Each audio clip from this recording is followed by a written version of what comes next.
Welcome to For the Record. My name is KHKeetaba, KH for short, and this is just another step on my journey to keep creative. Today we are going over Tyler the Creator's most recent record, Call Me If You Get Lost. An actual banger. To be honest though, critically I can't give it that many roses, and we're gonna go over that. I've been going over the tree that I use, or the chart I use to critique music, rap music specifically. It goes by uniqueness, flow, delivery, bars, and content. These are like the tenets I use and the checklist I go over to try to keep my record at least somewhat consistent and have some range. So to start, for uniqueness, definitely a distinct record in his overall discography.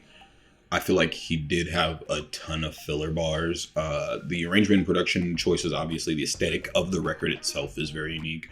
I like this dated. I can't think of the time period itself, so feel free to let me know. But he's definitely playing back to a time period and adding his own Tyler-esqueness to it. His gravelly voice, his penchant for contrarianism, his own simpy, nature to it. Overall, very unique in juxtaposition. And overall, a lot of the tools he used them in different ways than we're used to seeing from him. Nothing that impressively stood out to me, and I feel like he could have done better with this unique decision, if you will. I gave him a 3.8 on uniqueness. So on flow, I gave him a 2.9. Definitely his lowest score. Oh, not his lowest score on this one actually, but not one of his flow bags that I was feeling too hardcore. Stylistically, diversity, it was very I don't give a fuck, and that's cool when it feels like you're playing that, but it also just kind of feel like he didn't give a fuck. Like he had a couple tracks where he was really going in and using the theme of the track he had set up, but it all felt really like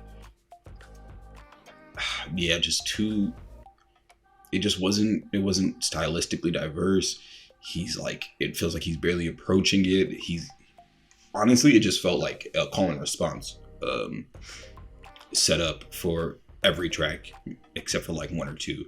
And I like the record has a purpose in itself, I guess. It feels like it fulfills a different type of theme altogether, so I never was really looking for anything really consistent, but it was just unfulfilling a lot. I think that was what really bugged me about it. Like he knows how to do these things better, and I think that's what kind of jarred me, I guess. Like the theme was really good, but how he was executing in the theme just felt like kind of copped out, and I have this record on vinyl. I mess with it and it hits, but didn't do it for me. 2.9 on flow.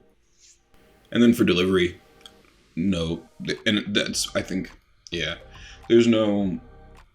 was nothing else that would have saved this record to me. Like, I was thinking about it when I was listening to it this week, and if this delivery wasn't like this record would not exist. And I don't know if that's like ever really something I would like to create with the premise of, like, I like to use these tenets to the best of my ability under the implications of the message I'm trying to send and everything like that. So fives and stuff like that for myself is all relative as well, but it feels like, at least with this record, that's what carried him, his delivery.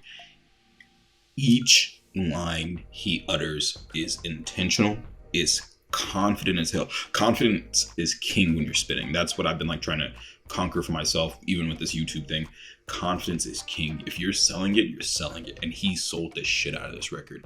Every track, he is that motherfucker. He is killing it. He's slamming these beats. The ad-libs are coming in clean as hell. He's just beautifully slamming these beats. The delivery is insane. There's the Tyler Cardinalism that you need, but then he also gets way more comfortable with his singing voice that he's been developing since Flower Boy.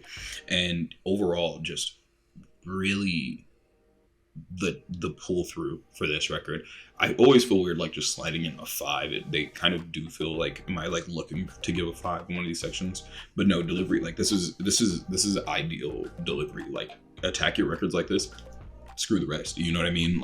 That's how you get some of the best records. That Hey record that just got remixed, where they sampled, or not remixed, but sampled that pop version of Hey, and confidence. Blueface, only famous because of confidence. You know, so many records make it off of confidence. And Tyler luckily never really drops below a good creator, so he can't really drop below too far. But I think delivery is what saved this record. If he didn't approach it like this, it wouldn't have gone. 5 on delivery. And then for the actual lowest score, that one goes to bars. I don't think anybody should be surprised. Really pretty, the language super dope, imagery, again, confidence was carrying. Did I just miss him? Did I miss him? It's okay. If I missed him, that's fine. But I heard absolutely no bars. Like, I mean, yeah, you got a couple here and there. I think he picked a couple tracks on this record that were gonna be like, I did it. I got the stuff done. You know what I mean? And I feel that, you know, there was more of an energy feeling from this whole record anyway. I'll go listen again. I have it on vinyl. Some really dope skits, especially on the vinyl version I didn't catch on the streamed version. And a super artistic piece, which I think is, you know, Tyler's little Fairfax vibe he's trying to return to. But no real bars in this at all. And nothing that really stuck out to me. He made a really great record. He made a really dope Tyler album. So I think with that being said, he still gets a 2.5. There's little things I heard here and there. The line that sticks out to me the most though for this whole record is, I'm gonna buy a boat. And you know, I don't know. 2.5 for bars. And finally for content, I gave him a 3.5, a whole 1/8 of content. Super braggadocious while being coddled by DJ Drama. That's the vibe I got. You know, like he was still simping it up, but he was trying to convey, while I simp, I can afford to do the fun things that we can't do when we're broken, we're upset, or we're hurting.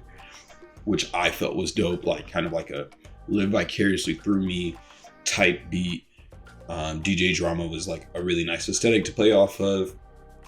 I think that should have been a more hyped up part of it because of how integral it was to the work. Like, you know what I mean? It was majority of the work, like, you know, like the ad libs and stuff like that. So overall though, I think it was a nice step out. It was far from a failure, a huge success. Again, I love it. The ad libs are dope. The energy off of it, the delivery, the confidence is something I aspire to use. But yeah, content was 3.5. Just nothing that different. You know what I mean? It bugged me, I guess, a little bit that it just felt like some of the bars were like the stuff that I feel like he would have clowned people for or made ironic bars about in the past. And I'm definitely not one of those people that's like diehard old Tyler. Like I love me some old Tyler, but like it, like, you know, his soft boy vibes are dope. Like they be in just nothing too different in the process though, I guess. Like heartbreak, but I'm rich. Go off, King. Handle you. 3.5 for content.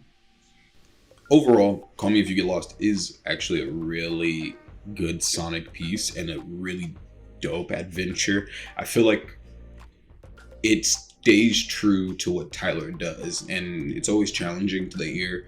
It's always something you have to think through. It's always something that you may not fully appreciate without context to him as an artist or what he's made in the past.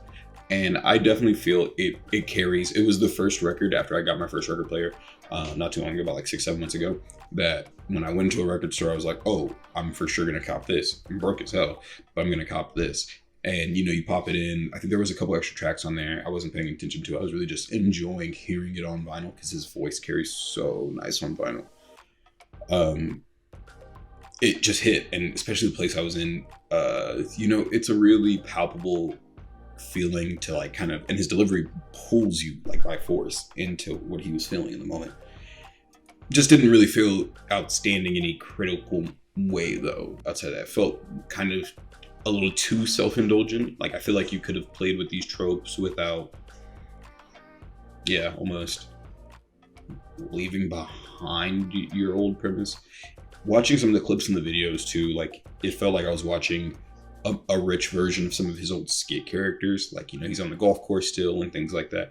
And I don't know, it just takes me back to his skit days. And again, not somebody who craves old Tyler.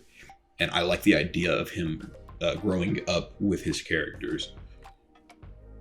But it felt like a different audience was the ear for this. And so I was just like, oh, okay, word. You know, still hits, still carries. Overall, he gets a 17.7 out of 25 on the For the Record scale. Let me know what you think. Thank you so much for listening and joining me on this journey to keep creative. My name is KHKeetaba, KH for short, and I will see you next time.